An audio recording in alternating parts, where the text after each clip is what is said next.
Hello, स्वागत है आपका एक बार फिर से ब्रेनिक एजुकेशन फिजिक्स चैनल में। और आज हम पढ़ने वाले हैं defect of I class 10th chapter 2। ठीक है, तो हम क्या पढ़ रहे हैं? Class 10th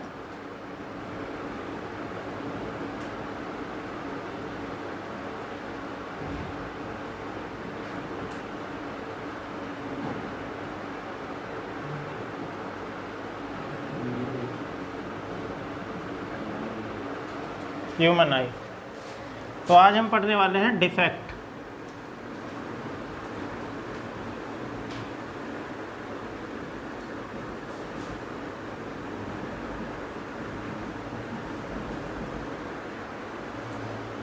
defect of human आई। तो हमारी आंखों में कितने तरह के डिफेक्ट हो जाते हैं? तो तुमने दो डिफेक्ट तो कॉमनली सुने ही हैं,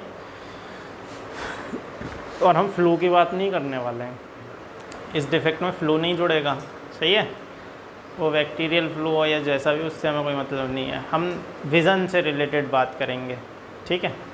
कोई कम है क्या आज, या सभी बच्चे आए हुए हैं? अच्छा, ऐसे लगा, ठीक है। तो देखो, पहला डिफेक्ट होता है कि कोई कह रहा है हमें दूर का नहीं दिख रहा, पास का क्लियर दिख रहा है पर दूर का नहीं दिख रहा। या कोई कहेगा कि भाई हमें नज़दीक का नहीं दिखता है, दूर का मुझे क्लियर दिख जाता है। वो अलग अलग तरह के चश्मे पहन रहे हैं, सही है? तो इन विज़न से रिलेटेड जो हमारे डिफेक्ट्स हैं, इनकी हम बात करेंगे। तो दो तरह के कॉमन डिफेक्ट पाए जाते हैं। एक होता है नियर साइटेडनेस, जिसे हम बोलते हैं निकट दृष्टि दोष या मायोपिया, ठीक है? और दूसरा होता है फार साइटेडनेस, जिसे हम बोलते हैं हाइपरमेट्रोपिया या दूरदृष्टि दोष, ठीक है? तो सबसे पहले बात करें, पहला क्या है? मायोपिया।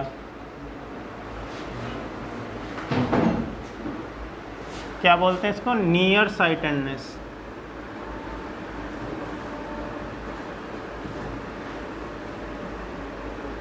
और हिंदी में बोलें तो क्या बनेगा? ये निकट दृष्टि दोष। क्या बनेगा?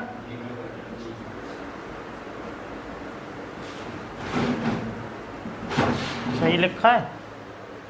ई की मात्रा गलत है शायद, है ना यार? हिंदी तो अब सही है, अब सही है। दृष्टि दोष, निकट दृष्टि दोष। तो देखो क्या होगा इसमें, पता किसी को? निकट दृष्टि दोष में हमें दूर का नहीं दिखता, पास का क्लियर देख लेते हैं। तो फिर इसका नाम निकट दृष्टि दोष क्यों है? इसे तो दूर का दृष्टि दोष होना चाहिए। तो इसको हम समझेंगे कि इसे नियर साइटेडनेस क्यों बोलते हैं, ठीक है? सबसे पहले देखो हो क्यों रहा है। तो कल हमने क्या देखा? कल हमने एकोमोडेटिंग पावर ऑफ द आई पढ़ा था, एकोमोडेशन पावर ऑफ आई, कि हम यहाँ से खड़े होके कहाँ तक देख सकते हैं। सबसे फार पॉइंट हमारा क्या है? इन्फिनिटी। कहाँ तक देख सकते हैं? जितनी दूर तक हमें दिख रहा है, जहाँ से पैरेलल रेज आ रही हैं, उसे हम क्या बोलते हैं? इन्फिनिटी। तो हम इन्फिनिटी तक देख सकते हैं, ठीक है? इसे बोलते हैं हमारा फार पॉइंट, ओके? उसके बाद सबसे करीब कहाँ देख सकते हैं? अगर हम किताब को बिल्कुल यहाँ रख लेंगे तो दिखेगा नहीं, ब्लर हो जाएगा। सबसे करीब 25 सेंटीमीटर, इसे बोलते हैं नियर पॉइंट ऑफ आई। क्या बोलते हैं? तो 25 सेंटीमीटर तक। तो हो क्या रहा है? जब दूर देख रहे हो तो आई नॉर्मल कंडीशन पे काम कर रही है हमारी। हम दूर का देख रहे हैं, आँख कैसे काम कर रही है? नॉर्मल कंडीशन में।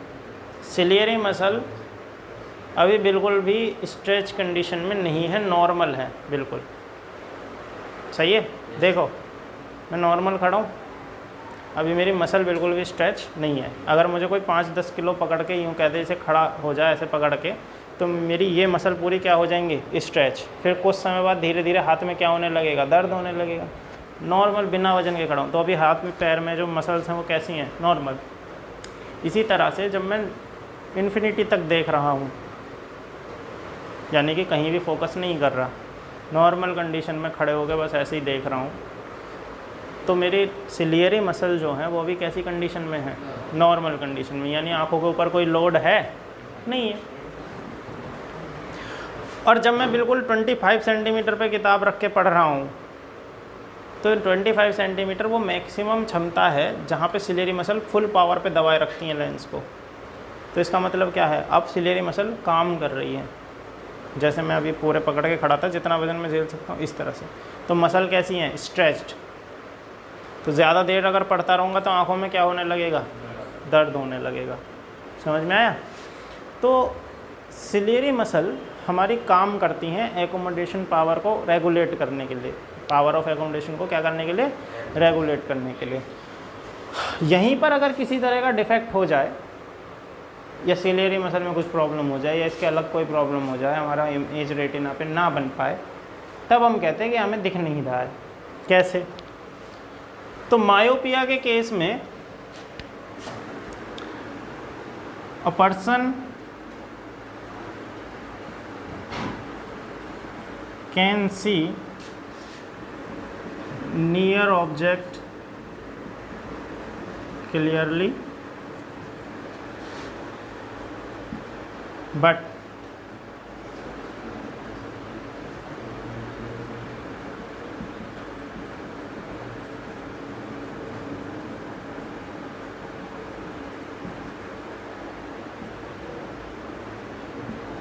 फार ऑब्जेक्ट जो होगा वो उन्हें क्लियरली विजिबल नहीं होगा। समझ में आया। तो इसका रीज़न क्या है, तो देखो यहाँ ध्यान से देखो ज़रा। मान के चलो ये हमारी आई है, ये हमारा लेंस है, ये हमारी यहाँ सिलेरी मसल है और ये है हमारा रेटिना। क्या है, तो दूर की जब हम चीज़ देख रहे हैं इन्फिनिटी, सो इन्फिनिटी से हमारी रेज कैसे आ रही हैं, ये आ रही है हमारी रेज, यही आ रही हैं। ओके, ये रेज इस तरह से जाती हैं। तो लेंस इनको सपोज करो 25 डिग्री या 30 डिग्री जो भी बेंड करके कहाँ मिला देता है, रेटिना पे। तो इसने हमने कहा इसे 25 डिग्री बेंड कर दिया और 25 बेंड करके कहाँ मिलाया, रेटिना पर। ठीक है, तो हमें चीज़ दिख रही है, क्लियर दिख रही है। ओके, अब अगर ये रेटिना से पहले इमेज मतलब मैच कर जाए, रेटिना से पहले हमारी रेज दोनों मीट कर गई, इसको बोलते हैं नियर साइटेडनेस। सही है। अब इसके क्या रीज़न है, या तो आपका जो सिलेरा है इसमें किसी तरह का कोई बल्ज आ जाए और ये जो आपका रेटिना है ये अपनी जगह से पीछे की तरफ टिल्ट हो जाए इस तरह से। तो नॉर्मल कंडीशन में लेंस कहाँ मिलाएगा, यहाँ। नॉर्मल कंडीशन में लेंस कहाँ मिलाएगा, रेज को, इस पॉइंट पे। लेकिन अब आपकी आईज़ में क्या आ गया, बल्ज आ गया किसी तरह का, तो रेटिना कहाँ शिफ्ट हो गया, पीछे। तो क्या इमेज क्लियर बन पाएगी, नहीं बन पाएगी। समझ में आया, पहली प्रॉब्लम। दूसरी प्रॉब्लम जो आजकल ज़्यादातर पाई जाती है, मान के चलो मैं मोबाइल जैसी चीज़ देख रहा हूँ या कंटिन्यूस वर्किंग दे रहा हूँ आँखों को लंबे समय तक। समझ में आया, कैसे। सपोज़ करो, चलो मोबाइल का एग्जांपल इसलिए ले रहा हूँ क्योंकि ज़्यादातर बच्चे वही यूज़ कर रहे हैं। तो मान के चलो मैं 2-3 घंटे मोबाइल चला रहा हूँ। मोबाइल कहाँ पे रख के चला रहे हैं, 25 सेंटीमीटर पे, वहीं दिखता है ना हमें सबसे अच्छा। तो वहाँ पे हमारी आँखों की जो मसल्स हैं, सिलेरी मसल्स हैं, वो अपने फुल पावर पे दबी हुई हैं, यानी खिंची हुई हैं। तो अगर हम ज़्यादा किसी मसल को खींचते रहते हैं तो एक समय पे आके उसमें परमानेंट एलोंगेशन हो जाता है। क्या हो जाता है, परमानेंट एलोंगेशन। ये बिल्कुल रबर की तरह है। जैसे अगर हम रबर को खींचे रखें तो क्या वो अपने ओरिजिनल शेप में वापस लौटेगी एक समय के बाद, नहीं लौटेगी, वो उनमें एलोंगेशन परमानेंट हमें मिलेगा। तो उससे होता क्या है कि हमारा लेंस नॉर्मल कंडीशन में भी कुछ पावर पर काम करने लगता है। यानी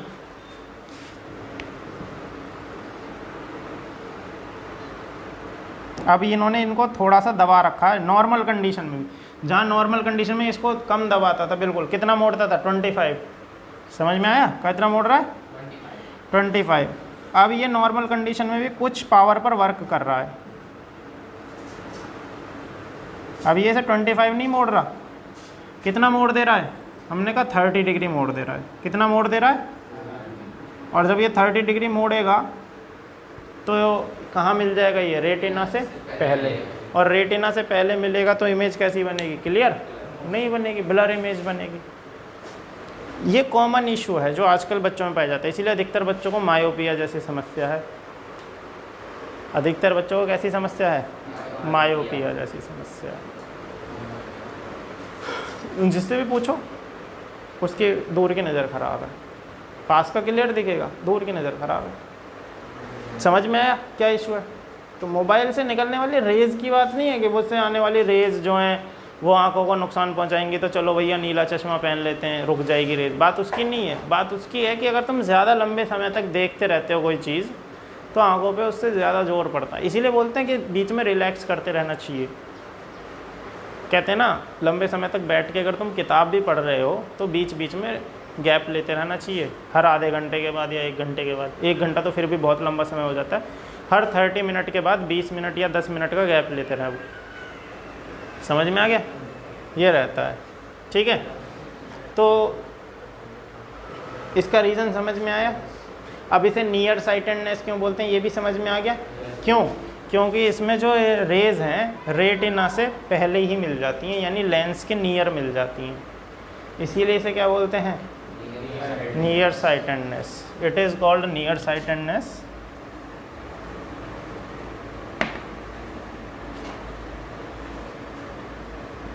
It is called nearsightedness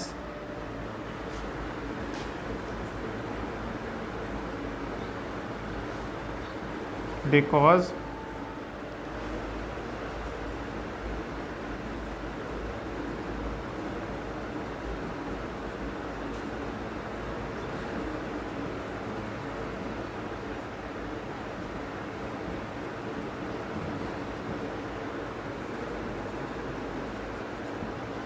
इस डिफेक्ट में जो रे हैं वो रेटिना से पहले ही मीट कर जाती हैं, ठीक है। तो करेक्ट कैसे करें इस डिफेक्ट का करेक्शन क्या है? तो देखो करेक्शन,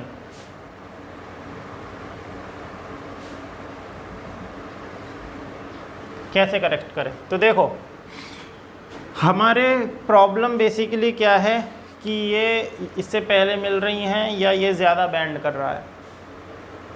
हमारा आई लेंस को कितना बैंड करना था? 25। कर कितना रहा है? 30। इसका कुछ नहीं किया जा सकता, अब तो कर रहा है 30। तुमने कहा ठीक है, एक काम करते हैं कि ये जो रेज आ रही हैं इन्हें पहले से ही थोड़ा और चौड़ा करके भेजते हैं। कैसे? हमने यहाँ एक कन्वर्जिंग लेंस लगा दिया। क्या लगा दिया? तो ये जो लाइट रे यहाँ से सीधी जा रही थी ये इसको थोड़ा टिल्ट करके भेज देगा।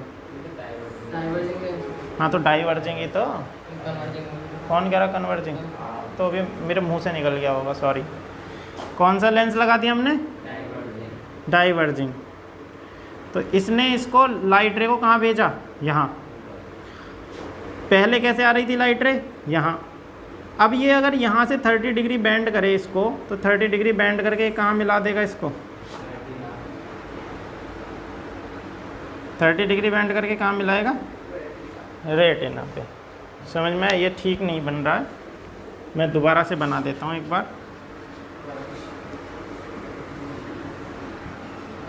देखो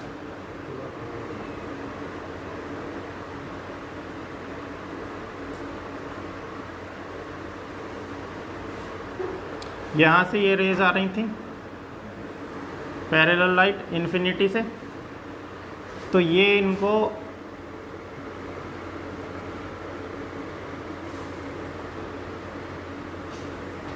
(25 डिग्री कितना बैंड कर रहा था? 30 डिग्री कितना कर रहा था? ओके।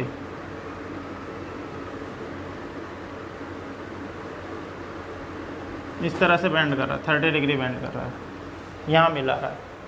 हमने क्या किया इसको करने के लिए, यहाँ पे एक कौन सा लेंस लगा दिया? डाइवर्जिंग लेंस लगा दिया।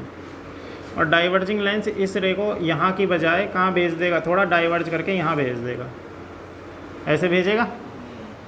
और हमारा आई लेंस इसको कहाँ मोड़ देगा? 30 डिग्री बैंड कर देगा। तो जब ये 30 डिग्री इसको बैंड कर रहा है तो 30 डिग्री बैंड करके हमने कहा कहाँ मिला रहा है? रेटिना पे मिला रहा है। समझ में आया? ये इसको यहाँ से 30 डिग्री बैंड किया इसने, तो ये कहाँ मिलेगा? रेटिना पे। और हमारा डिफेक्ट कैसा हो जाएगा? क्लियर? सही है। तो मायोपिया के केस में एक्चुअली होता क्या है कि जो हमारा फार पॉइंट है, कहाँ होता है फार पॉइंट? इन्फिनिटी पे। ये इन्फिनिटी से सरक के बीच में कहीं आ जाता है, सही है। अब इन्फिनिटी नहीं है, जहाँ तक हमें नहीं दिखाई दे रहा वहाँ पे आ गया। जैसे हमने कहा भैया ऐसा है 2 मीटर तक तो ठीक दिखता है, 2 मीटर के बाद ठीक नहीं दिखता, तो हमारा नियर पॉइंट फार पॉइंट कहाँ आ गया? 2 मीटर पे। तो हमें करना क्या है, यहाँ पे जो ऑब्जेक्ट है उसकी इमेज को अगर हम कहाँ बना दें, ये 2 मीटर पे बना दें तो हमारा काम हो जाएगा। तो ये इन्फिनिटी से आने वाली रेज को कहाँ बना दिया इसने? 2 मीटर पे बना दिया, बन गया। और यहाँ से हमारा लेंस देख लेता है चीज़ों को। तो इसके 2 केस हैं, इसने इसकी इमेज को यहाँ बना दिया जो हमें क्लियरली विजिबल है, दूसरे शब्दों में ऐसे समझो इसने इस रे को डाइवर्ज कर दिया तो यहाँ से कन्वर्ज करके इसने भेज दिया। समझ में आया? तो ये इस डिफेक्ट का क्या है? करेक्शन है। ठीक, फोकल लेंथ कैसे निकालें? तो इसमें देखो हमारा ऑब्जेक्ट हमेशा कहाँ रखा होगा? फार पॉइंट पे, जो कि क्या है? इन्फिनिटी। तो इस केस में u हमेशा कैसा होगा हमारा? u होगा हमारा इन्फिनिटी। तो देखो लेंस फॉर्मूला क्या है? 1/f is equal to, u को इन्फिनिटी रख दो,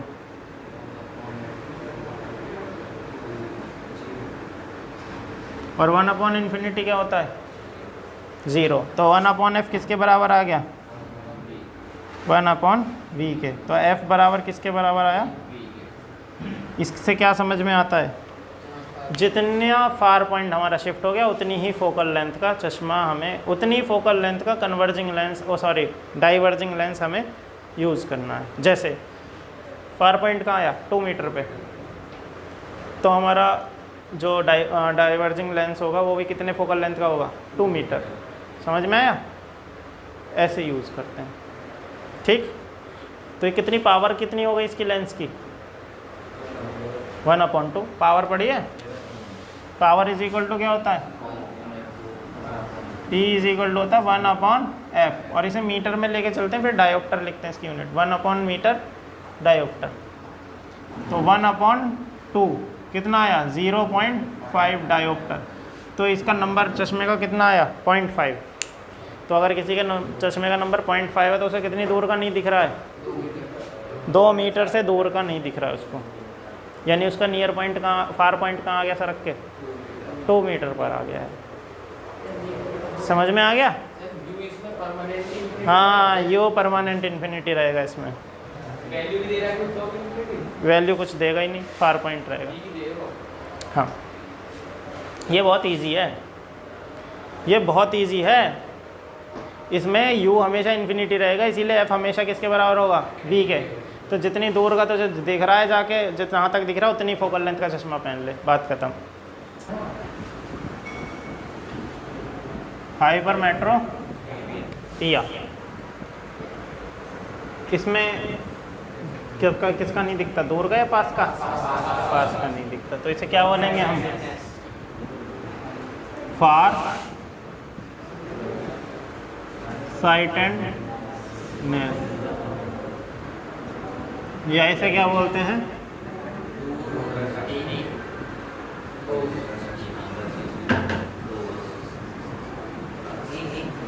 दूरदृष्टि दोष। इस डिफेक्ट में हमें नियर जो है वो क्लियर नहीं दिखता, नियर ऑब्जेक्ट, फार ऑब्जेक्ट हमें क्लियरली विजिबल होता है। यानी हमारे फार पॉइंट तो जहाँ है वहाँ ही रहेगा इन्फिनिटी पे, पर जो नियर पॉइंट है वो 25 सेंटीमीटर से हट के कहीं और चला जाता है। नियर पॉइंट हमारा कितना होता है? 25 सेंटीमीटर। 25 सेंटीमीटर में हमें क्लियर दिखती है चीज़ें। अब नहीं दिख रही हैं, इसका मतलब तुम्हारा नियर पॉइंट जो है वो गड़बड़ा गया। कहाँ चला गया? वो दूर चला गया। सही है? तो इसमें होगा क्या कि देखो, ये प्रॉब्लम भी हो सकता है सिलियरी मसल की वजह से भी हो सकती है, इसके कुछ और रीज़न भी हो सकते हैं, पर अधिकतर ये प्रॉब्लम हो जाती है बुज़ुर्ग लोगों में। रीज़न, मसल्स का कॉन्ट्रैक्शन जो है वो कैसा हो जाता है? लूज़। तुम्हें पता है बुज़ुर्ग लोगों में मसल टाइट होती हैं क्या? लूज़ होती हैं? लूज़ हो जाती हैं। तो फुल पावर पे मसल को, सिलेरी मसल को, लेंस को क्या होता है, दबाना होता है। अब वो दबा पा नहीं रही, तो जितनी पावर उसे निकालनी है वो निकाल नहीं रहा, तो जहाँ दिखना चाहिए वहाँ दिख नहीं रहा। इसीलिए अधिकतर ये वाला जो रोग है नियर साइटेडनेस, ये बुज़ुर्ग लोगों में हो सकता है, और ऐसा नहीं है कि जवानों में नहीं होता, उनमें भी हो सकता है, पर कम होता है एज़ कम्पेयर टू मायोपिया। अभी न्यू जनरेशन में मायोपिया सबसे ज़्यादा फैल रहा है, समझ में आया। तो इसके केस में क्या है, तो देखो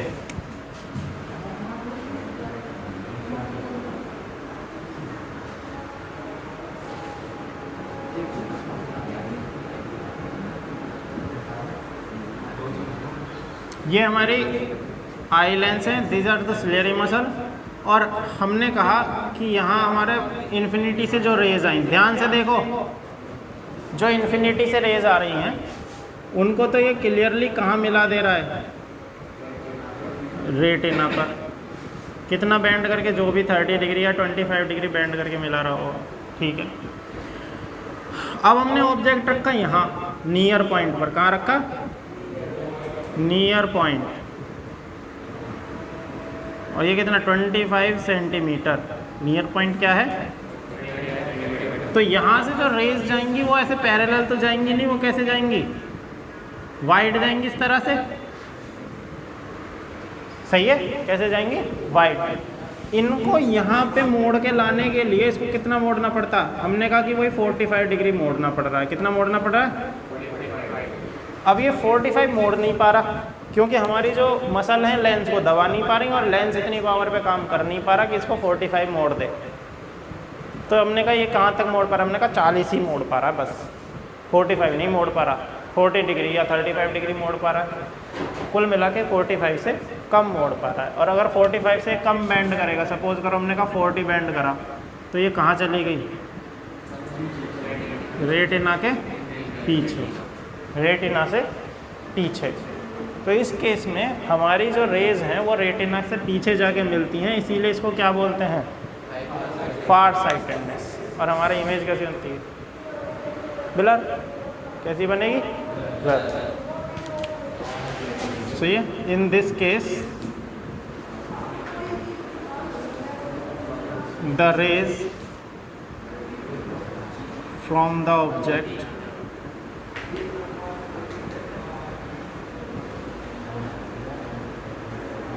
meet behind the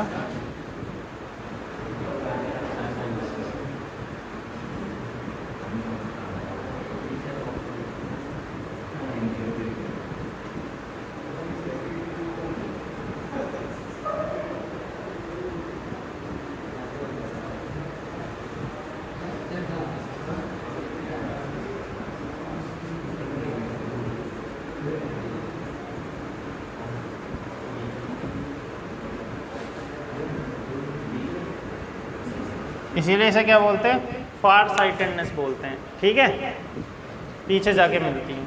तो दूर के ऑब्जेक्ट तो क्लियरली विजिबल होंगे, नियर के ऑब्जेक्ट क्लियरली विजिबल नहीं होते। तो क्या लिखते हैं, near object are not clearly visible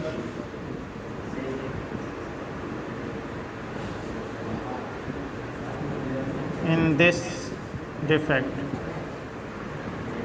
ठीक है, ओके। तो इसको करेक्ट कैसे करें, करेक्शन क्या है इसका, तो करेक्शन देख लेते हैं। चलो इसे मिटाते हैं यहाँ से।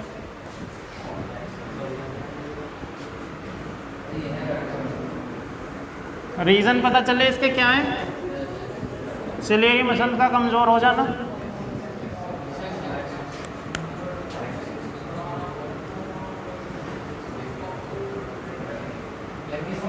तो देखो करेक्शन क्या है इसका,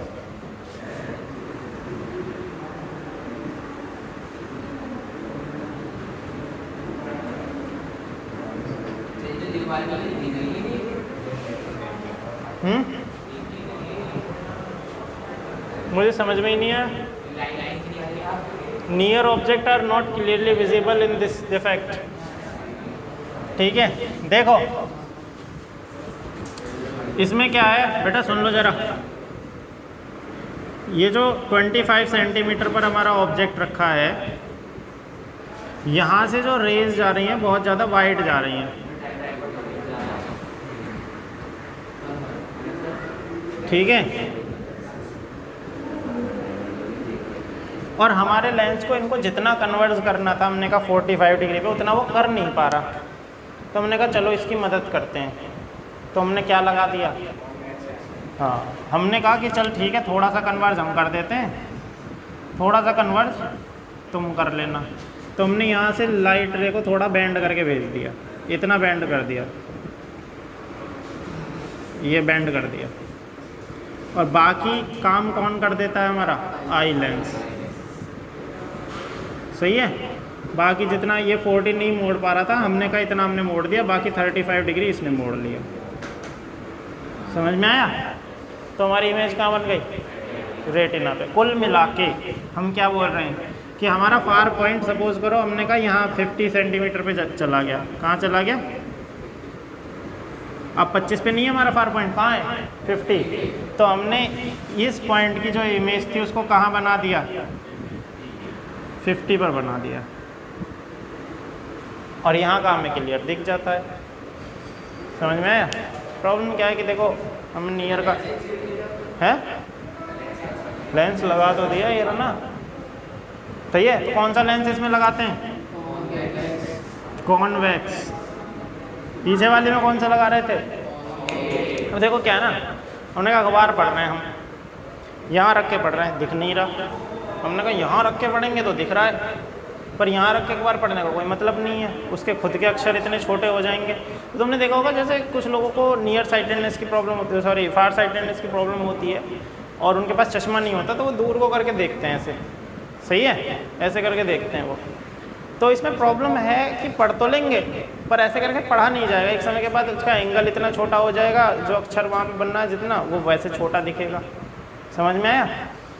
तो हमने क्या करा, इसकी 25 सेंटीमीटर से इमेज को कहाँ बना दिया, 50 सेंटीमीटर पे बना दिया, हमारा काम हो गया। तो इस केस में u हमेशा कितना रहता है, 25 सेंटीमीटर, तो माइनस का रहेगा। और v भी हमारा कितना रहेगा, जो भी है, तो इसमें v कितना है, -50 सेंटीमीटर। तो f निकल जाएगा, f निकल जाएगा। क्लियर है? u - v/uv। क्लियर है?